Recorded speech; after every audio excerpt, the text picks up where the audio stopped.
رسوائی۔ ایک شخص حضرت داؤد تائی کی خدمت میں حاضر ہوا اور کہا کہ میں فلاں صوفی کو دیکھ کر آ رہا ہوں کہ شراب پی کر مدہوش پڑا ہے۔ اس کی پگڑی اور اس کا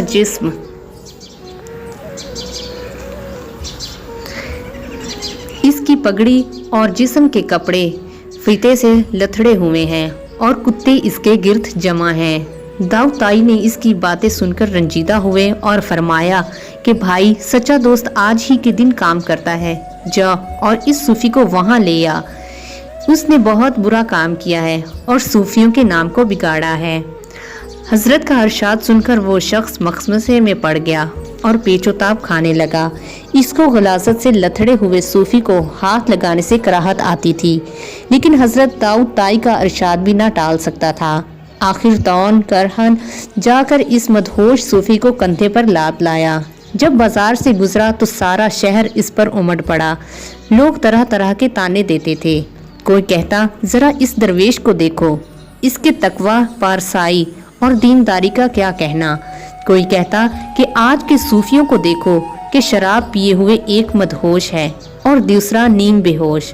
تف ہے اس کی اوقات پر، غرض جتنے منہ اتنی باتیں۔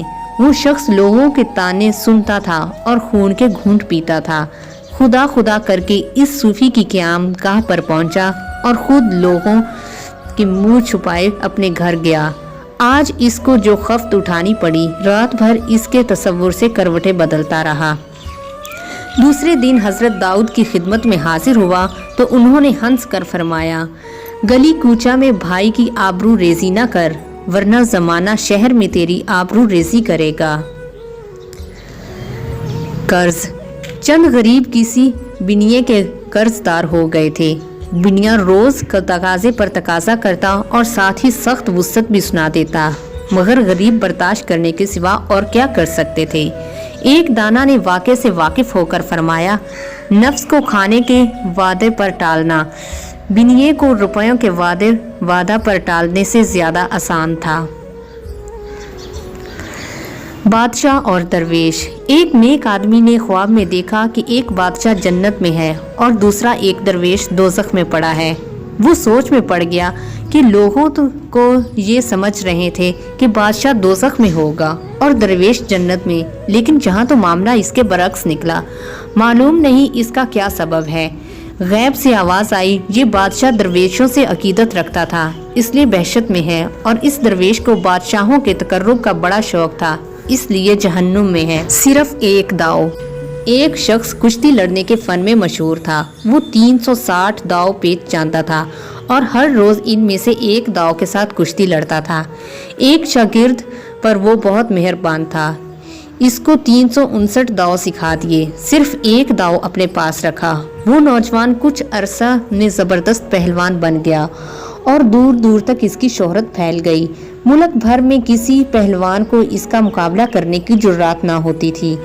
ایک دفعہ اس نوجوان نے اپنی طاقت کے ذم میں بادشاہ وقت سے کہا کہ استاد کو مجھ پر جو فوقیت حاصل ہے وہ اس کی بزرگی اور تربیت کے حق کی وجہ سے ہے، ورنہ قوت اور فن میں اس سے کم نہیں ہوں۔ بادشاہ اس کی طالب پسند نہ آئی اور اس نے استاد اور شاگرد میں کشتی کرانے کا حکم دے دیا۔ مقررہ دن اس دنگل کے لیے شاہانہ انتظامات کیے گئے اور اسے دیکھنے کے لیے خود بادشاہ، حکومت کے عہدیدار، دربار کے افسر اور ملک بھر کے پہلوان جمع ہوئے۔ نوجوان مست ہاتھی کی طرح دنگل میں آیا۔ ایسا معلوم ہوتا ہے کہ وہ پہاڑوں کو بھی اکھاڑ سکتا ہے۔ بوڑھا استاد سمجھ گیا کہ نوجوان شاگرد قوت میں اس سے بڑھ چکا ہے، تاہم وہ اس داؤ کا توڑ نہیں جانتا تھا۔ استاد نے اس کو دونوں ہاتھوں سے سر پر اٹھا لیا اور پھر زمین پر پٹخ دیا۔ ہر طرف واہ واہ کا شور مچ گیا۔ بادشاہ نے استاد کو بیش بہالات اور انعامات سے سرفراز کیا اور نوجوان کو ملامت کی کہ تو اپنے محسن استاد سے مقابلہ کیا اور ذلیل ہوا۔ اس نے کہا، جاں پناہ، استاد اپنی طاقت کی وجہ سے مجھ پر غالب نہیں آیا، بلکہ اس نے مجھ سے کشتی کا ایک پیچ چھپا رکھا تھا اور اسی پیچ کی وجہ سے جیت گیا۔ حضرت جنید بغدادی رحمۃ اللہ علیہ اور بیمار کتا۔ شیخ الطائفہ حضرت جنید بغدادی رحمۃ اللہ علیہ ایک دفعہ بیابان میں جا رہے تھے کہ انہیں ایک لاغر اور زخمی کتا نظر آیا جو بھوک سے مر رہا تھا۔ حضرت جنید رحمت اللہ علیہ نے اپنی سفر کی خوراک میں سے آدھی اسے کھلا دی اور وہ اٹھ بیٹھا۔ سنا ہے کہ حضرت جنید رحمت اللہ علیہ وہاں سے جاتے وقت رو رہے تھے اور کہہ رہے تھے، کون جانتا ہے کہ ہم دونوں میں سے اللہ کے نزدیک کون بہتر ہے، اس لیے کہ کتا باوجود اپنی تمام بدنامی کے جب مر جائے گا تو اس کو دوزخ میں نہ لے جایا جائے گا۔